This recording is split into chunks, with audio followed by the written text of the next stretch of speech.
Kick back and relax with Mark and Carol as they describe Beverly Hills 90210.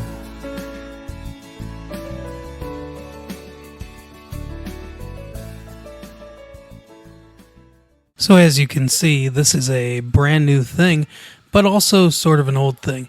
Carol and I have decided to spin off the 90210 series and do its own series itself, which will come out every Monday, as you can see. We don't have openings for this because these were originally part of the original episodes that we did of Massive Late Fee. So this is a brand new opening, welcoming you to the show. Enjoy this episode of 90210. So 90210, go ahead, Carol. Speaking of lame, let's talk about 90210. All right, 90210 this week, very Brenda-heavy episode. And Luke, Perry, Dylan. Oh, yeah, that's right. It was, yeah, okay, I remember what happened now. Yes, it was a very Brenda-heavy episode. So someone called it Brenda-centric. Yes, that could be our new word, Brenda-centric. So she's supposed to babysit, and she's looking for a copy of, what movie was it? Are you kidding me? No. Dirty Dancing. Dirty Dancing. Every woman's favorite movie, 1987's Dirty Dancing. So she wanted to watch, I don't know why you would assume that babysitting means watching Dirty Dancing, though. That seems weird. Like, does she not work when she babysits? I work when I babysit. I don't have time to sit around and watch movies. I think when she babysits, she wants to have the time of her life. So no. Okay. So she went to 3 different video stores to find a copy of this movie. It's like, if you like it that much, go to the mall and buy it. Seriously? Anyway. Yeah, go to whatever, Harmony House. FYE. I don't know. Anyways. She, it gets canceled because the kid has the chicken pox. And Dylan and Brandon are working on the car, and Dylan says that she should see, like, a better movie and see it on the big screen with him. So he wants to take her to see, what did you say it was? Like a Marx Brother movie? Yeah, Animal Crackers. Yeah, see, I've never seen or even really heard of these movies. Every one of their movies was based on... Every one of their movies was, the title was another word for nonsense. Animal crackers, horse feathers, duck soup. All those things mean nonsense, basically. Well, I mean, okay, duck soup, I could see somebody eating a bowl of duck soup. Animal crackers exist, but horse feathers? Horses don't have feathers. That's nonsense. Yeah, well, horse feathers is just a term meaning nonsense. It's a really, really old term. Oh. I think it goes back to, they all just mean nonsense. Okay. I think horse feathers goes back to even colonial times, where someone would say, they'd make some claim and they'd say, that's horse feathers. Meaning, it doesn't exist, it's nonsense. Okay, I gotcha. Okay, so they're gonna go see this movie, and he decides to stop by his apartment or his house, or apparently he doesn't live in the hotel anymore. Yeah, I don't know what's going on with that, but are we sure that wasn't the hotel? It might just have been. Just from a different view? Yeah, it might have been the hotel that he was at with his dad and the people. So his dad's there, and he doesn't even know his dad's in town. Yeah. They get in this big fight. By the way, not the best Marx Brothers movie. Duck Soup is the best Marx Brothers movie. Okay. That's the one where he pretends to be the count of some made-up country. It's got political sort of allegory. It's funny. Okay. The Marx Brothers are good, but I wouldn't go see a film festival of all some of their movies. I could take or leave. Okay. I definitely wouldn't go to a film festival of Marx Brothers movies. I know you wouldn't. Yeah. But this is what he has chosen to invite Brenda to do on a date. Yeah. But he ends up getting in this huge fight with his dad. Everything he does is something someone 40 years older than he is would do. Because he is. Drives a classic Porsche. Go see movies from 1932. All that stuff. It's just, he's, I guess, an old soul. Right. I suppose they're trying to go for that James Dean. Down to the car. But that car is very reminiscent of the car James Dean died in, actually. Oh.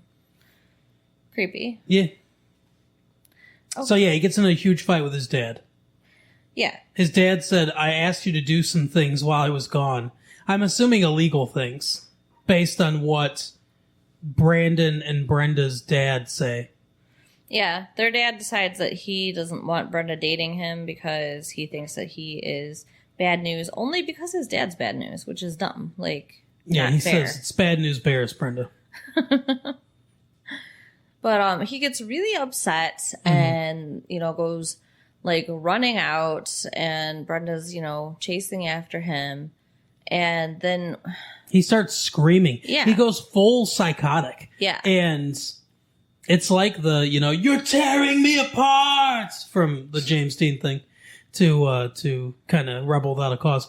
But, or was that in Giant? I don't remember. I think it was Rebel Without a Cause. Either way, he goes full crazy. He picks up, she says something like, just calm down, or why can't you just talk, or something like that. He picks up a flower pot and just smashes it on the ground. Yeah. Totally crazy. She runs away. He chases after her, grabs her, and, he says, I'm sorry, it's not you, or whatever. They start hugging, and then he just starts crying and saying that his dad drives him nuts and all this stuff. It's so weird because it seems like a huge overreaction to his dad just yelling at him. Yeah, but I mean, they also hadn't seen each other in like more than a year, so I think there was a lot more going on there than just his dad yelling at him this time. Yeah, I think there's a lot of history there, obviously. But what's weird to me is this is their first kiss. He's like screaming and she's running and there's crying and there's hugging and they start kissing. And like I realize emotions were high, which can, lead to stuff, but it didn't seem like a romantic moment to start making out. Maybe she likes that though. All that drama and shit. Maybe. It's funny too, going back to the very beginning of the episode, when he comes out from under the car, the camera is sort of ground level, where sort of his point of view, underneath it's not underneath the car, but it's at that level. And then it pans up her legs to her, like he's checking out her legs. Okay. And I guess she has, fine legs. She's short. You can tell she's short. Her legs are sort of stubby. It's not like that long, elegant view of, I'm not a leg guy anyway, but it's not like that long, elegant view of legs. It's literally about 10 seconds just of pan up because she's so short. Well, dear God, I would hope you're not a leg guy. You wouldn't be with me if you were. My legs are like the shortest legs ever. I'm 4'11" and a half. Like literally munchkin sized.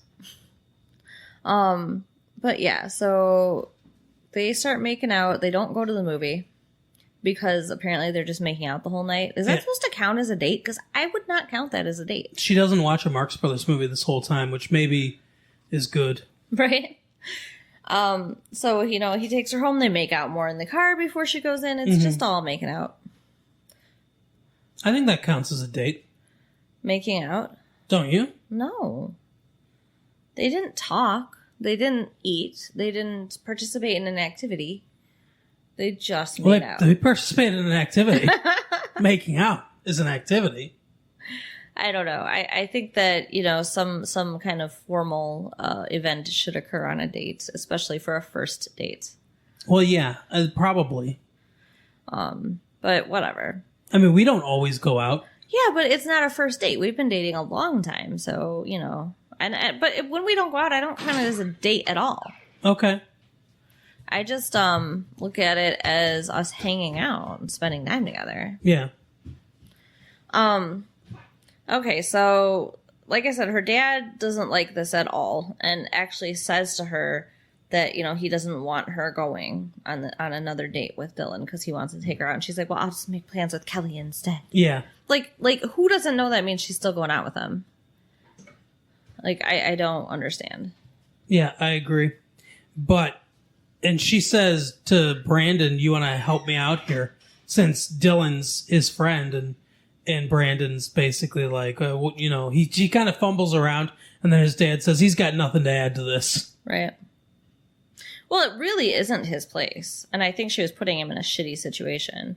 Yeah, well, as we find out, he's not super thrilled about this either. Right.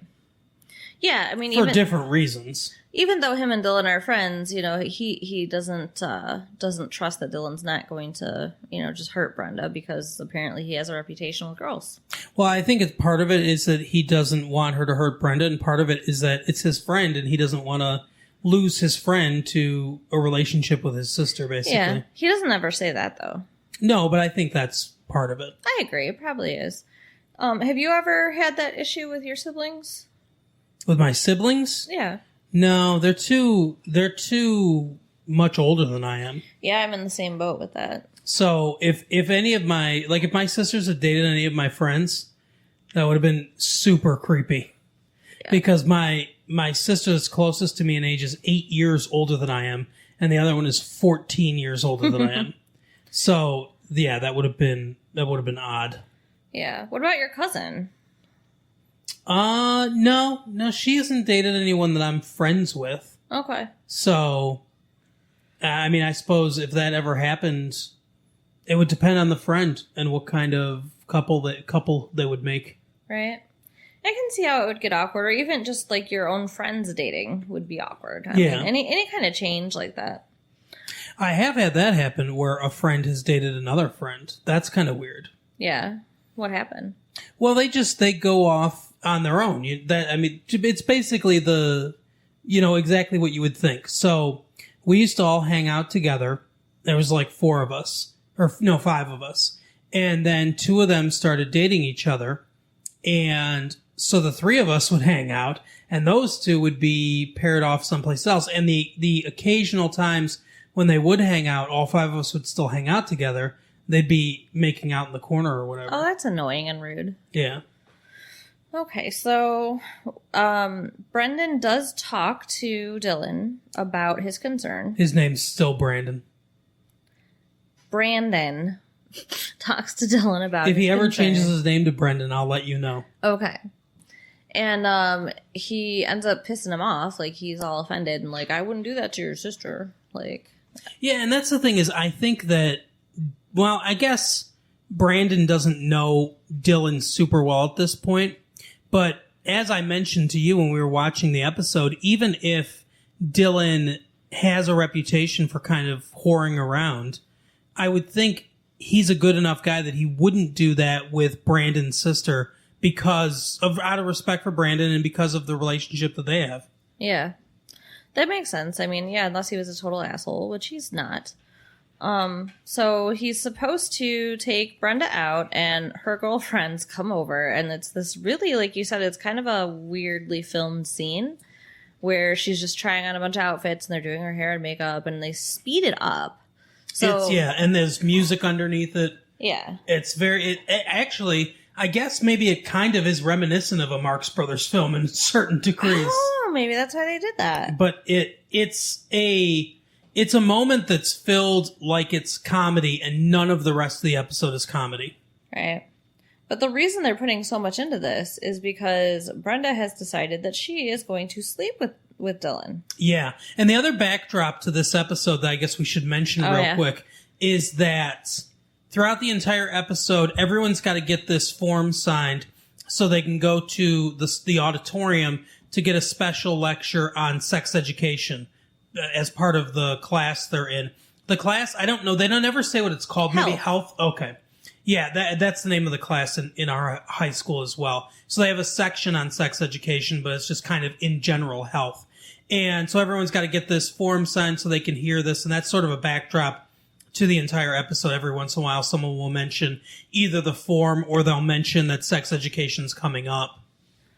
Yeah, so I guess that maybe is why it's in her mind so much. And then Kelly gives her a condom. Yeah, Kelly comes across as kind of a slut in this episode for some reason, without actually doing anything, because Kelly's not even dating anyone right now, from what we can tell. And she's not having sex at all right now, from what we can tell. But everything that she says is so sex-centric. It's like she's living vicariously through Brenda. Yeah. And maybe she is, because she did say that she thought Dylan was cute. That's true. A couple episodes before.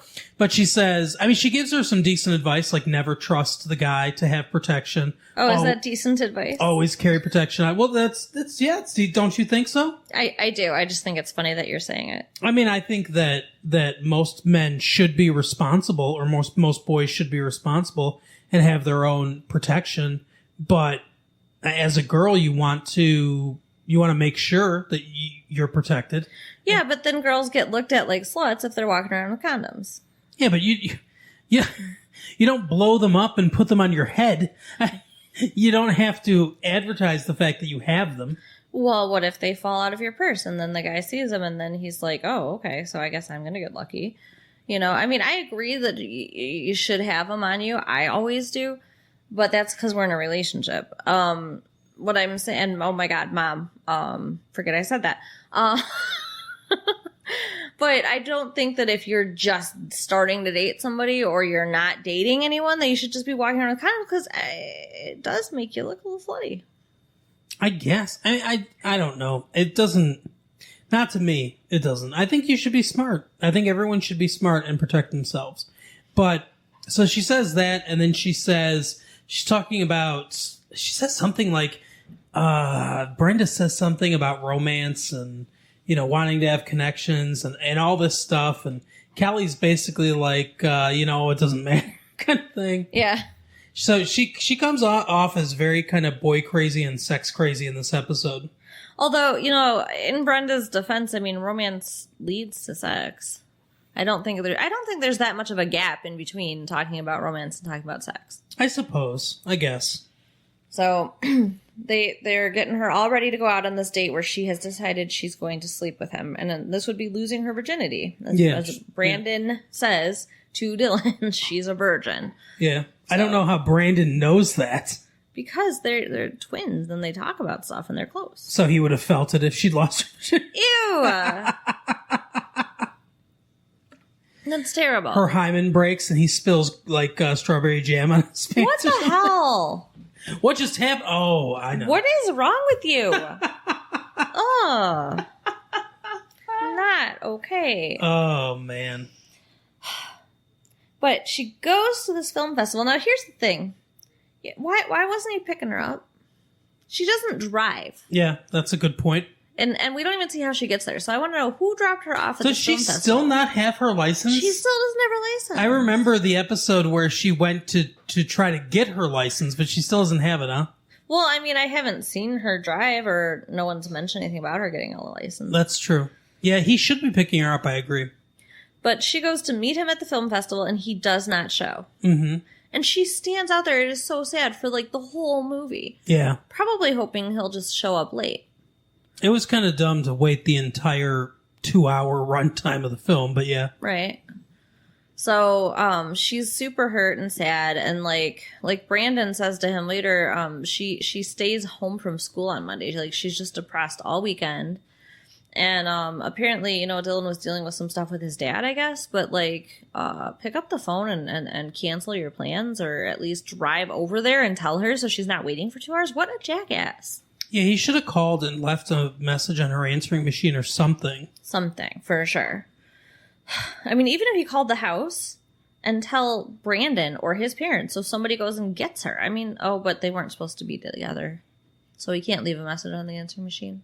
Yeah, I guess that's true. But as the episode goes on, he does, try to, like, make it up to her. He goes to the house to talk to her. And explains, that he was dealing with all this stuff, and that he wasn't trying to hurt her. And then, of course, they end up making out again, like serious making out. His dad is getting indicted. Yeah. He reveals that his dad is getting indicted for an insider trading. And he sold the place where they live. They had to move someplace else. And then his dad is skipping the country, leaving somewhere overseas. And he doesn't know exactly where, because if he did, then if they called him to testify, he would have to tell him where his dad went to. But since he doesn't know, he can just, it's what do they call it? It's not willful ignorance. It's plausible deniability. Okay. He has plausible deniability because he doesn't know. He actually doesn't know. He just knows he skipped town, but he doesn't know where. So that's the situation with that. And then she called him and left a message, and he said, "Oh, they never told me that you called." And she says, "Oh, now I feel bad." And it's like, why? Right? He could have done more to try to get a message to you that, something was going on and he wouldn't be able to make it. Yeah, she said, this is weird too. She said some guy answered the phone and said that you were there, but that you wouldn't come to the phone. Mm-hmm. So, like, what guy? Do you think it was his dad? I mean, that seems weird. Or some underling. When they came in before, there was like 5 people in there talking to his dad. Somebody like that. Somebody shredding documents. Who's just like, fuck it, he won't come to the phone, bye. He probably thought this is an FBI agent or something. Right. So, they hear her dad coming in, and like they're racing for the door, and you can tell they've been making out. Oh, yeah. Yeah. But in real life, you can always tell, too, because people's faces are red and their lips are all swollen. Right. So, but her dad and Dylan talk, and I think that her dad's going to be better about things now. Yeah, he seems to have cooled.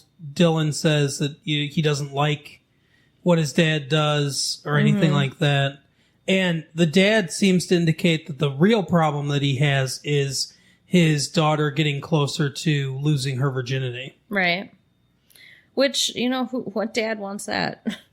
Yeah, but still, it's not something that I think that you can forcibly stop. Right. I just don't think that's realistic. Especially at, 16 years old. Right. So that's pretty much how the episode ends. It looks like Brenda and Dylan are going to be an item now.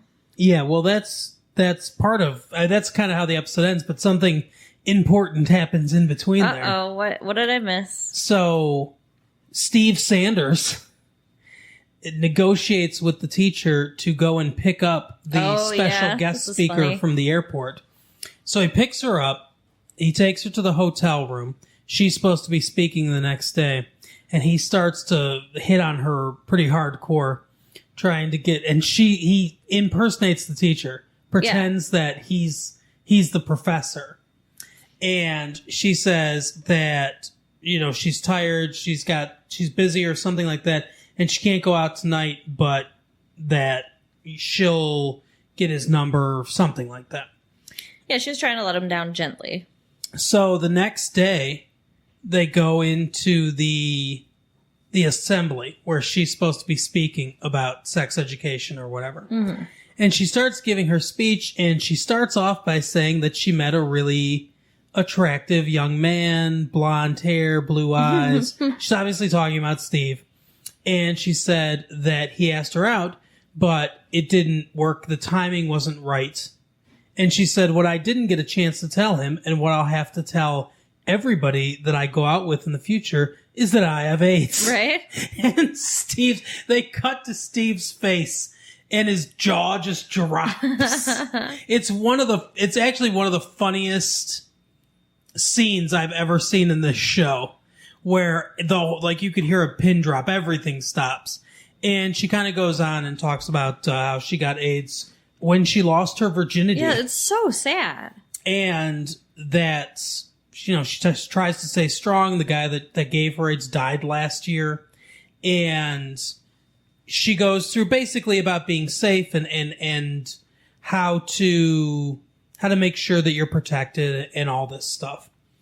And so it turns out to be a real kind of inspirational thing. Everyone thinks it's going to be this salacious thing, and it turns out to be a very serious conversation about AIDS. Well, of course it's a serious thing. I mean, why do kids always think health class is going to be, it's going to be sexy? Right, I know. Especially with the teacher they have. That bearded teacher. It's not like some supermodel is teaching sex ed to the guys. Right. Or some hunk for the girls, So yeah, it's so dumb. I always think it's stupid when people think sex education is going to be anything other than sort of embarrassing. They're not giving you pro tips, guys. They're just going to teach you how it works and how to stay safe. Yeah, exactly. As we learned this past year. Yeah, so they use the banana and the condom, Right. Anyway, so that happens, and then so Brenda and Dylan go out, talking and everything. I guess they're on a date. They're walking around some cliff somewhere, looking out at the city, and she asks him if he's ever had sex without protection. And he kind of avoids the question at first and says, "Not lately." And she says, "But ever? Have you ever?" And he said, "Yeah." And he basically says, "Do you want me to get a test?" She's like, "Oh, you do that for me?" It is kind of sweet and romantic that he's willing to do that for her, but then he says, "No, it's for me." Well, he'd say, "Actually, I guess I'd be doing it for me." Right. Because, he should probably want to know too. Right. So, yeah, they kind of, that's how things end. They don't have sex yet, but once he gets tested and he's all clear. I'm sure they will, yeah. Yeah.